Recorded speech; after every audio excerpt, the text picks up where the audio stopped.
They're at the top of the food chain, and yet they're endangered. We wanted to get jaguars established here again, and it turned into the biggest project in South America.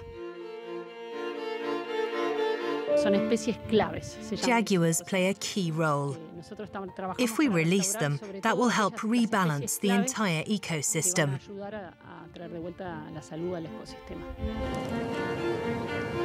Their mission is huge in scope.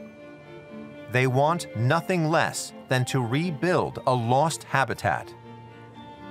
An American multimillionaire spearheaded the project.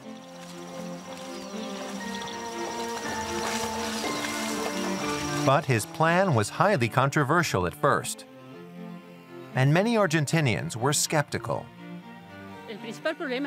Many cowboys in the wetlands didn't get why we bought the land. A man from the US comes along and buys up sprawling plots of land to rewild them. It seems odd.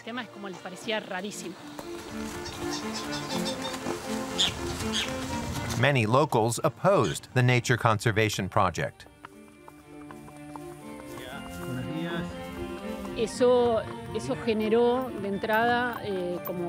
That's when people got suspicious. If we'd just been farming, no one would have batted an eye. But restoring an ecosystem, many people thought we were hiding something.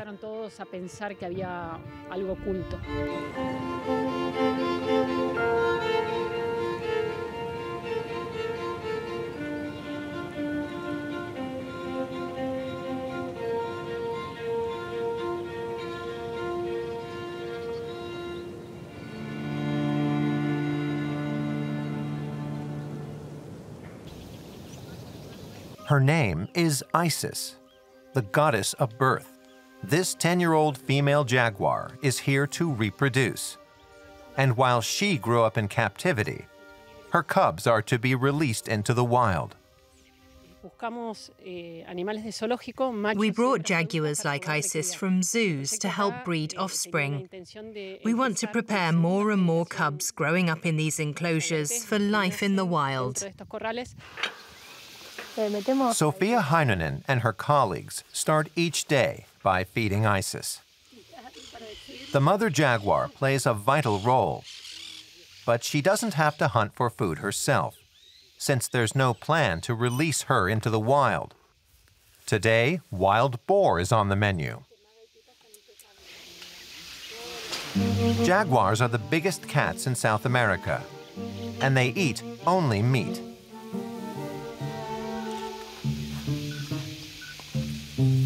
This treat is an easy catch for the older feline.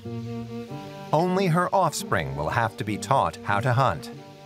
And Sophia Heinen hopes Isis will soon give birth to little ones.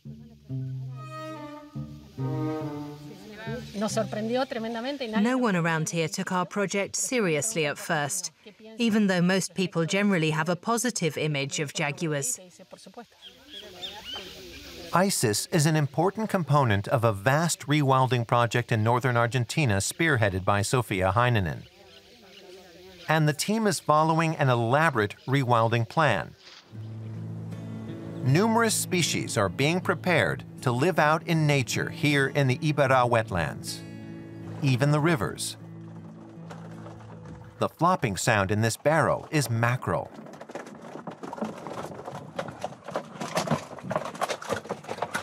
They're food for another species meant to be saved from extinction, giant otters.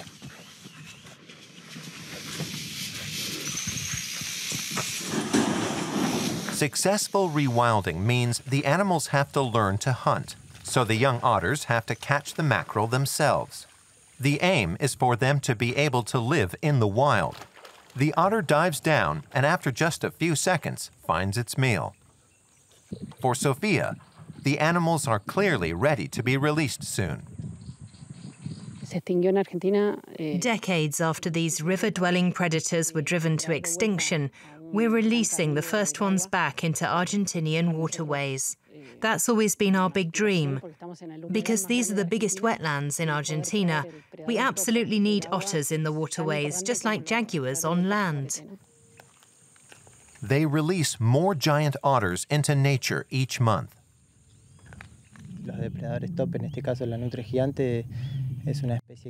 Giant otters are at the top of the food chain in the rivers, and their return can help stabilize the ecosystem.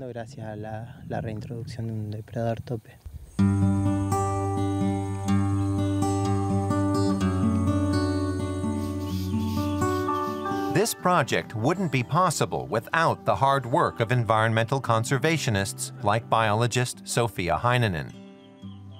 She's head of the Rewilding Argentina Foundation.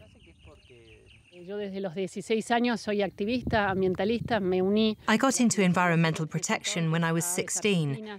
I participated in bird conservation projects and fought to create big national parks. If you want to do something for the planet, you have to start nature reserves to protect endangered species. Jaguars and many other species disappeared in the 1970s. Farmers and hunters drove them to extinction. But now the area is specially protected, thanks to Sophia Heinen's unwavering efforts. Although initially, she could never have imagined what would eventually take shape here. At first, I worked for the authorities, and I'd never heard of someone turning their private property into a national park and handing it over to the government.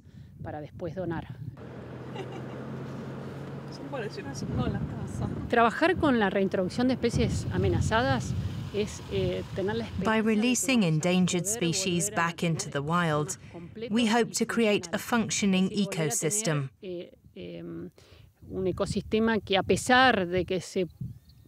A highly robust ecosystem, despite climate change and extreme weather.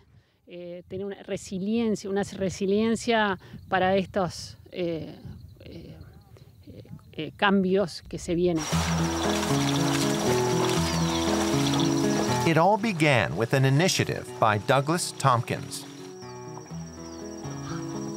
The American multimillionaire purchased these sprawling wetlands in the mid-1990s.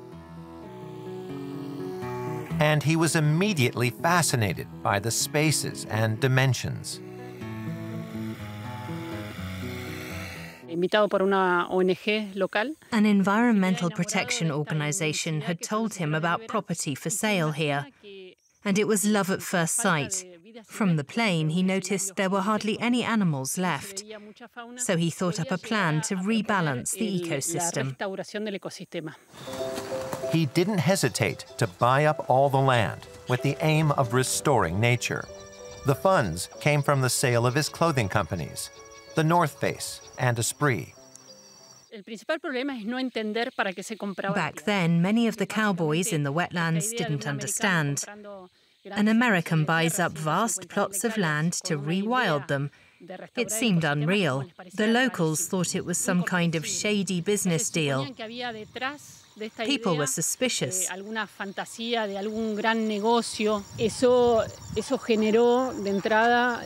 If we'd just been farming, no one would have suspected anything. But restoring an ecosystem, many people thought we were hiding something to secretly tap water or mine precious metals to build space rockets or something. Some even thought Douglas Tompkins was a CIA spy. There were many conspiracy theories. But once we worked together with the locals, things changed. We started releasing anteaters, later peccaries, and now jaguars. They realized we were keeping our promise. In 2005, the biologist began collaborating with Tompkins and his wife, Chris.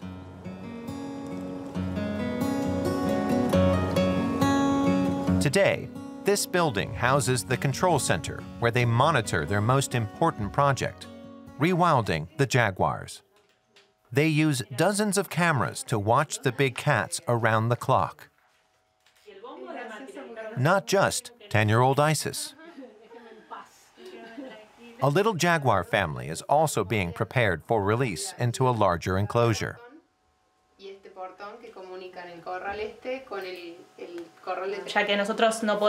Since we can't monitor them directly in an enclosure, we use cameras, GPS positioning, and maps to see how they behave and if they're eating well. The female Jiruna and her 2 cubs are set to be moved to an even bigger enclosure soon, and later released into the wild forever. Biologist Magali Longo uses the jaguar's fur to tell them apart. Each coat is unique, like a fingerprint. We can recognize the patterns in our female jaguar's fur using these photos. That way, we know which one's walking by in every video. But the jaguar's future prey also has to be rewilded. A family of boars is patiently waiting to be set free. This species was also nearly extinct not long ago.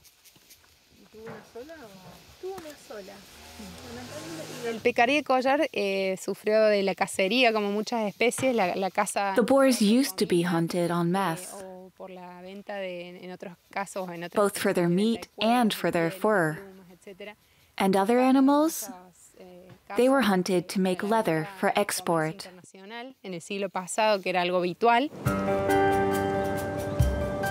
At the other end of the wetlands, the Foundation runs another breeding station that's the only of its kind in the world, for anteaters.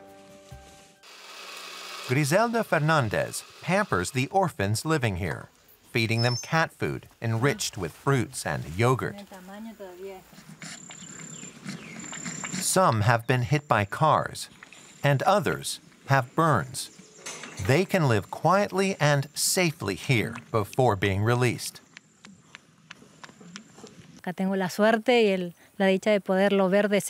I'm lucky to be so close to these animals. I see their progress and it fills me with pride. I never would have thought we'd grow so close. But they have to part ways at some point. I'm sure they'll cope fine because we're releasing them in a park. Even though I'm close to them, I want them to be released as quickly as possible, as soon as they're ready.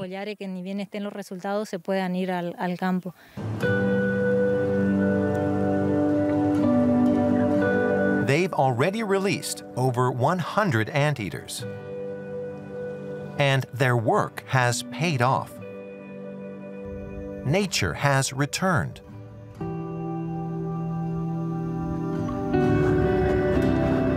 The marsh deer is yet another species the team is working to rewild. And it's working. Their population is on the rise.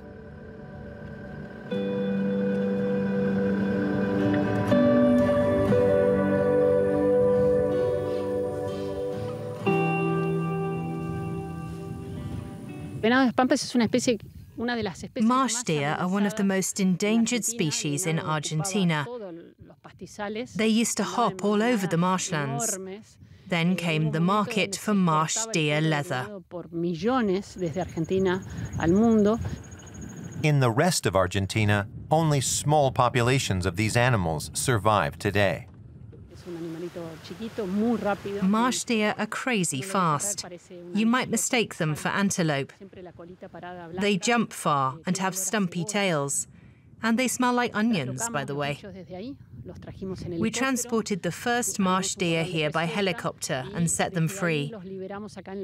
We're aiming to restore the original natural state of these marshlands.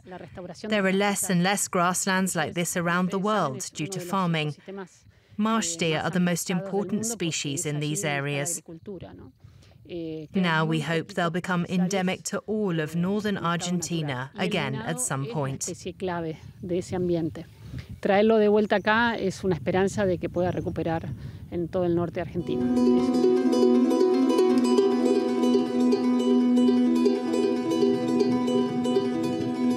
Our journey takes us to Chilean Patagonia. lush forests, grassy landscapes, lakes, and pumas.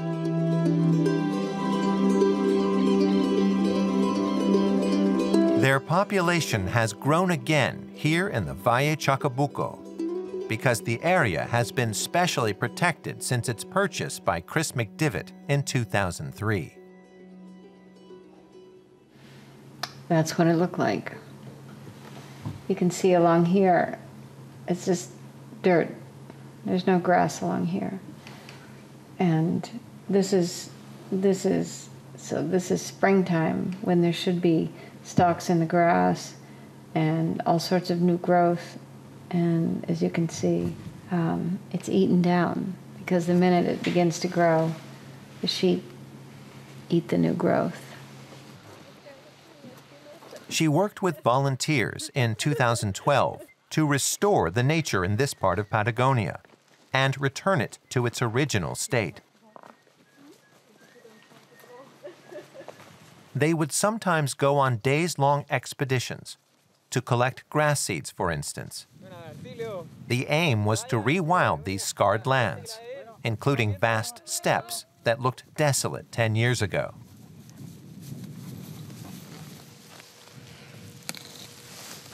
It was strenuous work.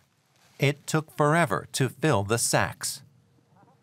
The workers came from across the globe, and many volunteered to put their beliefs into action because they were thrilled that Chris Tompkins was fighting so ardently to restore the nature. I don't care whether it's an American or a Chilean or someone else. All that counts is conserving nature, and that's very positive.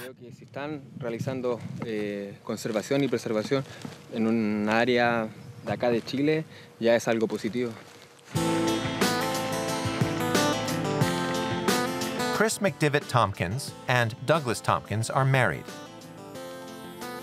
The Douglas Tompkins from the Jaguar Project in Argentina.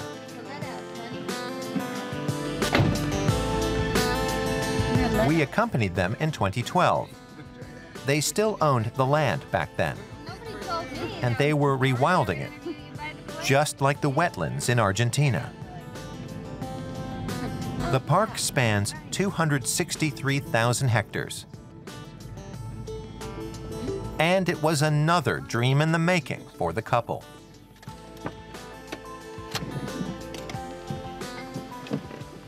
They built themselves a house on the hilltop in the middle. From there, they had a great view of the surrounding nature. Chris also used to be a businesswoman in the fashion industry. She used her wealth to buy this vast property from ranch bosses. What came next was hard work. Nature doesn't conserve itself, after all.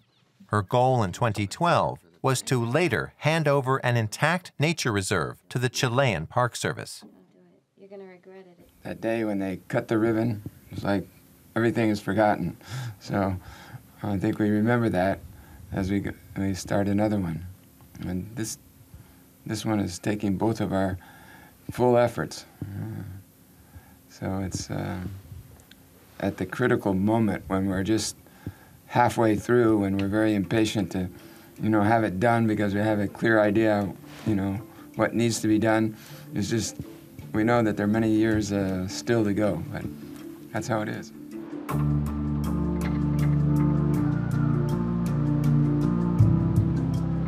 The nature has been largely restored and is magnificent, and the Tompkins absolutely wanted to preserve it for coming generations. Their plan was both elaborate and extraordinarily costly.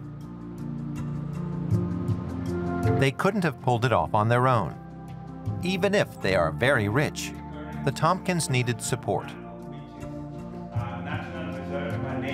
That's why they were constantly on the lookout for partners. They frequently held events and presented their visions and their accomplishments. They invited entrepreneurs interested in conserving nature and tried to convince new organizations to join.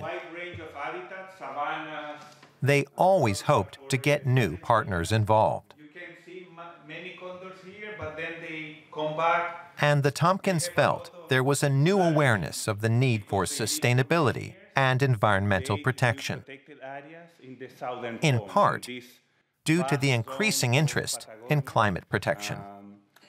Because it represents a unique opportunity. Whether it's Arab Spring, or Occupy Wall Street, or the environmental movement, or peace, or the slow food movement, or community finance, there is a huge awakening. Say there's got to be a better way. We are self-destructing. But not everyone saw things that way, especially in poor regions like Patagonia. And Chris experienced that up close and personal. The man she visited on this day once opposed the Tompkins idea. Arcilio Sepulveda used to hunt pumas. He worked for the ranchers, killing the big cats, since they threatened the sheep. But then switched to working for Chris and for the pumas. The hunter-gone conservationist had little to say and preferred not to talk about his former job.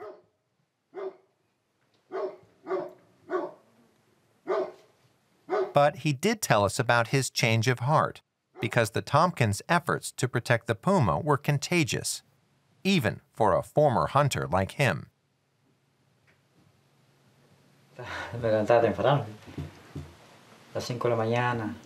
I always get up at 5 and then ride off around 6:30. I have to cover a large area, and I'm always out for a really long time. I used to look after herds of cows too, in the open.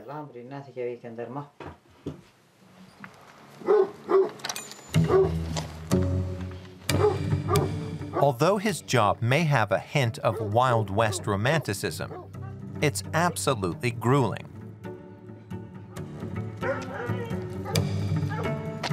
Thanks to the special protections, pumas have been multiplying. In the areas adjacent to the nature reserve, where herds of sheep and cows still graze, ranchers have been raising their voices against the big cats. The animals are considered a threat to the herds, and they claim everything has just gotten worse since the Tompkins' arrival. And Arcilio Sepulveda's job is to prove the pumas don't pose a threat. He tries to track the pumas, which have been fitted with transmitters to find their territories and how they move around, and to show they rarely prey on sheep.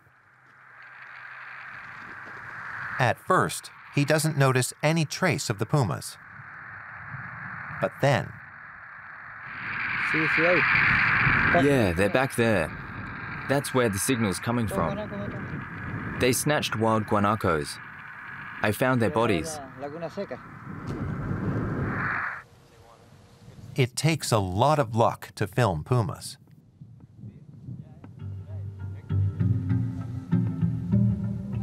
Every winter, when it's easier to track the cats through their paw prints in the snow, the puma conservationist and his team from the nature park catch a few animals. They're examined and fitted with tracking devices. About 34 pumas are estimated to be living in the entire park.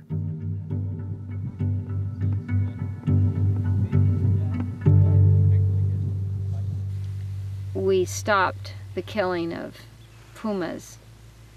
That really became the #1 issue of this park, which is so interesting because there's no controversy surrounding this park at a national level. The controversy is really here with local people worrying about the fact that pumas are no longer killed here, and there's no livestock here to take the pressure off of neighboring ranches, so they see it now as a kind of puma breeding center. The Tompkins ignored such beliefs, and Chris Tompkins later handed over the entire property to Chile.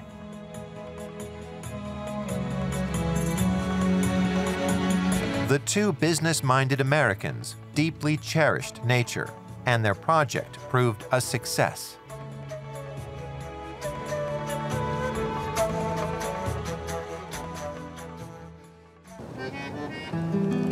Back in the Ibara wetlands of Argentina, the Tompkins and Sophia Heinen had to do a bit of persuading to win over the local population. In the end, the key was tourism, in cottages like this one, where tourists can relax in the middle of paradise.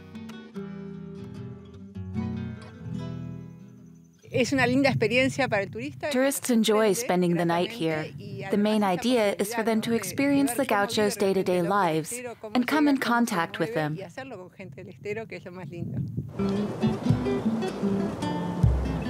Gauchos are Argentinian cowboys.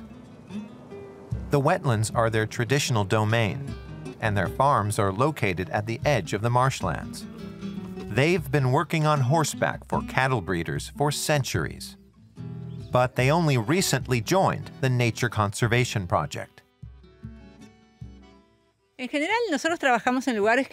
We've established tourism here from scratch. The gauchos didn't know about tourism. They'd never hosted guests. So we worked out a concept.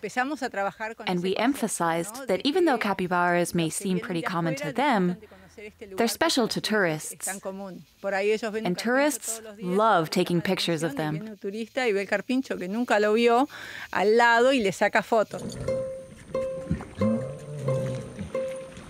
Visitors get to go on horseback adventures right through the wetlands, and with real cowboys. Tourists get a look at the traditions in this part of northern Argentina. And it's all possible in harmony with nature. This seems to be the beginning of a new source of income for the gauchos, who were initially skeptical about nature conservation.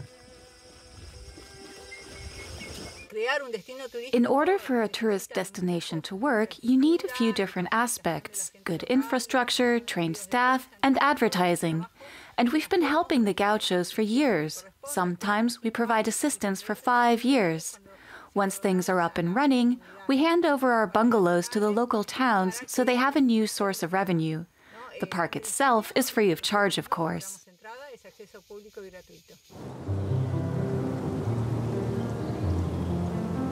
These changes may be small, but the aim is sustainability and reconciling humans and nature.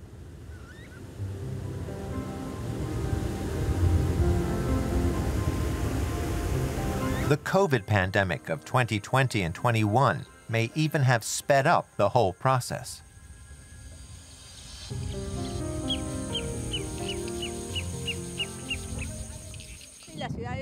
Until now, people felt safe in cities, but since the COVID crisis, they've been seeking out safer places, often in nature.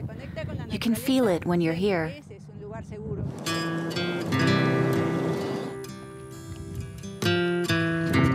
The gauchos hope the people will come.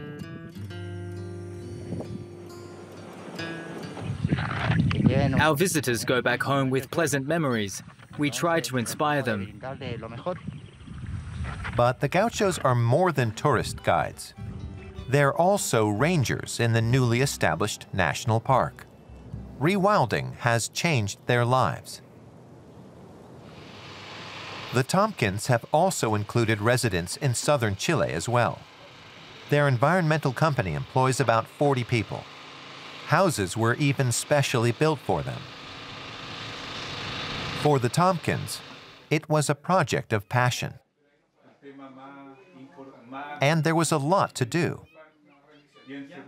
Once a businesswoman in outdoor apparel, Chris took the reins in the nature conservation business. You have biologists, you have veterinaries, you have people who are involved in repairing heavy equipment. It's like a town. It's like being a mayor of a town.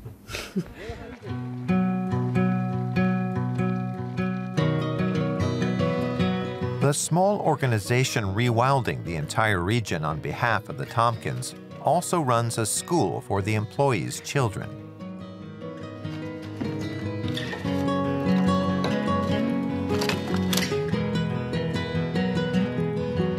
There are 2 teachers for just 11 students.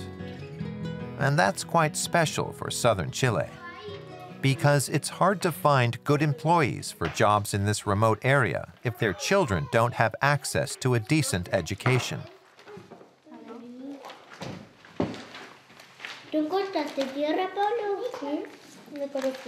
The American conservationists had to take these factors into account. It's all important, not just in terms of our school. 2 people from abroad came here and opened our Chilean eyes. They've shown us that we have to value our nature. The teaching may be strict, but recreation time is a must, and it's usually outside. Recreation is often combined with outings into nature, so students can learn about its significance while having fun. There was a tragic accident in 2015.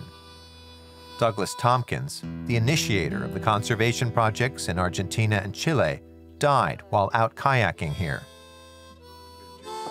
It was a terrible shock for his wife, Chris, and the entire team at the environmental protection foundations he had founded. He loved South America's nature, and he'd done a lot to protect it. We were all taken by surprise when Douglas died in an accident in 2015. We thought he was unstoppable and would always be around founding new national parks. And then from one minute to the next, he was dead. But we quickly realized we just had to keep on going. What would become of the nature parks Douglas Tompkins had purchased? His wife, Chris, handed over the sprawling, rewilded landscapes to the governments.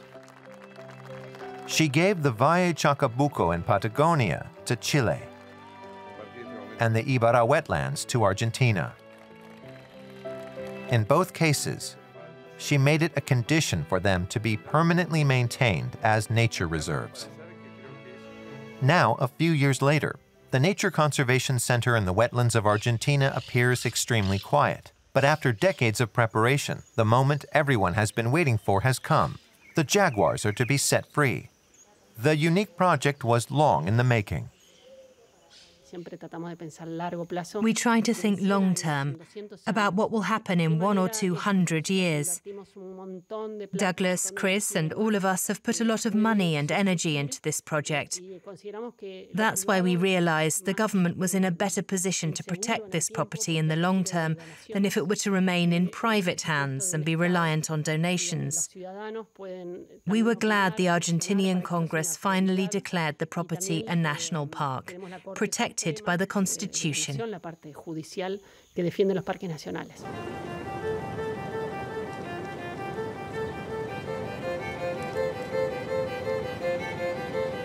It would have been a nightmare for Sophia Heinen if there had been no long-term perspective for the newly created ecosystem.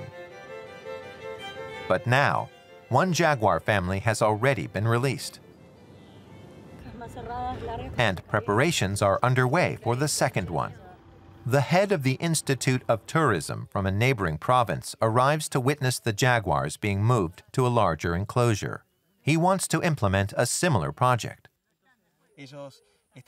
We want to do something similar in Chaco province. We want to benefit from their experience. Sophia and the others have achieved a lot. And the national park finally has jaguar offspring.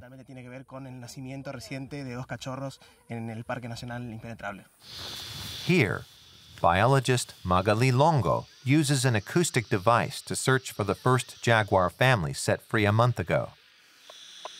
It has a range of 1.5 kilometers. And she's receiving sporadic signals. The cubs live close to their mother, They hunt out in the open where they can run, and they never move too far away from their mother and where they were born. That's why we built an enclosure right in this area, so that the jaguars would define their surroundings as their hunting grounds. And that's what's happened.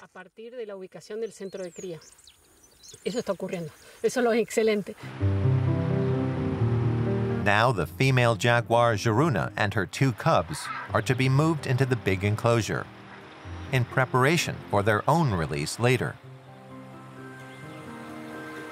This requires a range of extensive measures.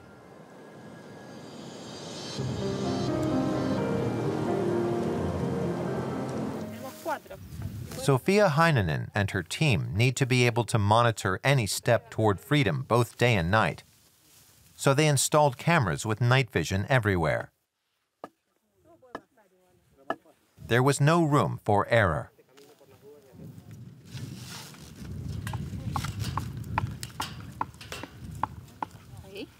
In the big enclosure, we teach them to hunt. They have to learn to kill big prey, such as capybaras. And they are supposed to get used to people, so that there are no conflicts later out in the wild.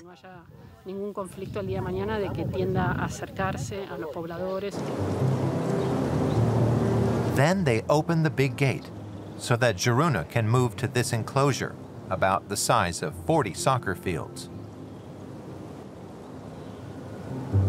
And the 4-year-old female and her 2 cubs begin inspecting their new territory. The biologist and her team are excited. They've been working towards this day for years.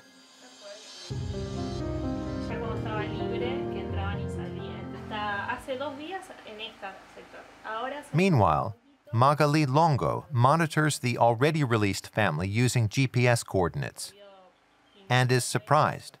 The family is only moving around within a relatively small area. The family is just using 50 hectares. Normally, jaguars have to cover much larger areas, thousands of hectares. Some jaguars even need tens of thousands of hectares. The fact the family we released into the wild is using just 50 hectares implies that there's a lot to eat there, for the female adults and the 2 cubs. Jiruna is now managing to hunt for capybaras in the enclosure, so she's ready to be set free. Sophia Heinen tracks the family's every step on these monitors. And in the middle of the night, it happens. The family steps through the open gate and into the national park. Our dream is coming true. The jaguars live in the wilderness again, and the people are happy to be involved. This project we've been working on for over 20 years wouldn't have been possible without the locals. You can see these impacts. It was Douglas Tompkins who had the idea and the funding. Unfortunately, he didn't get to see the jaguars be released in the end. But his legacy lives on and grows stronger every day. It's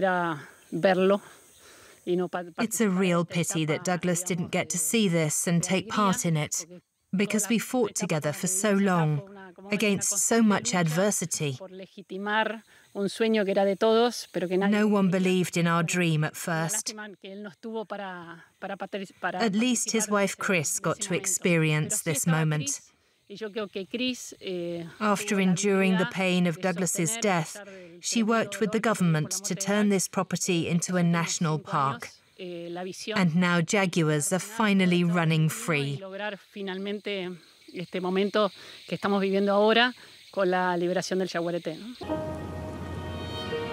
It all took a great deal of willpower, resources, and perseverance.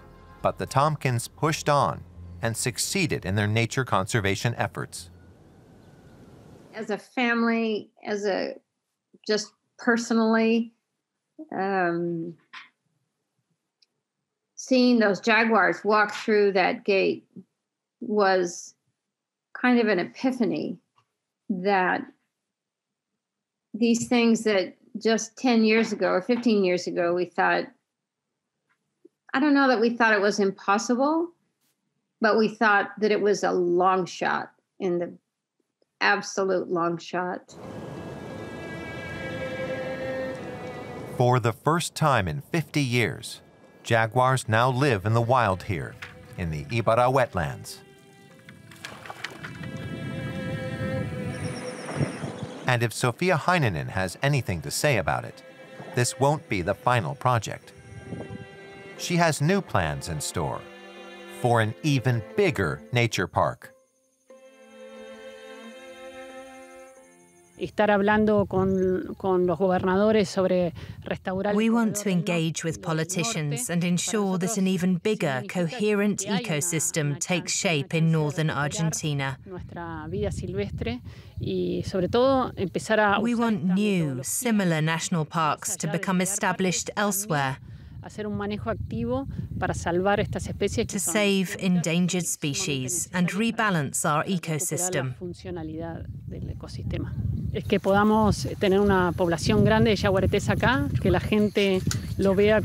New, large populations of jaguars are the fruits of progress all of South America so urgently requires. The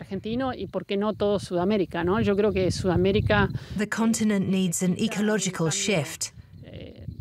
Muy urgente para poder salvar las especies y poder and the willpower of environmental conservationists like us to enable this shift to succeed. Para poder generar un cambio urgente.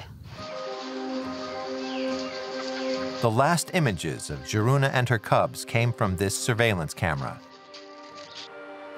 They later disappeared into the wilderness without a trace. Exactly as planned.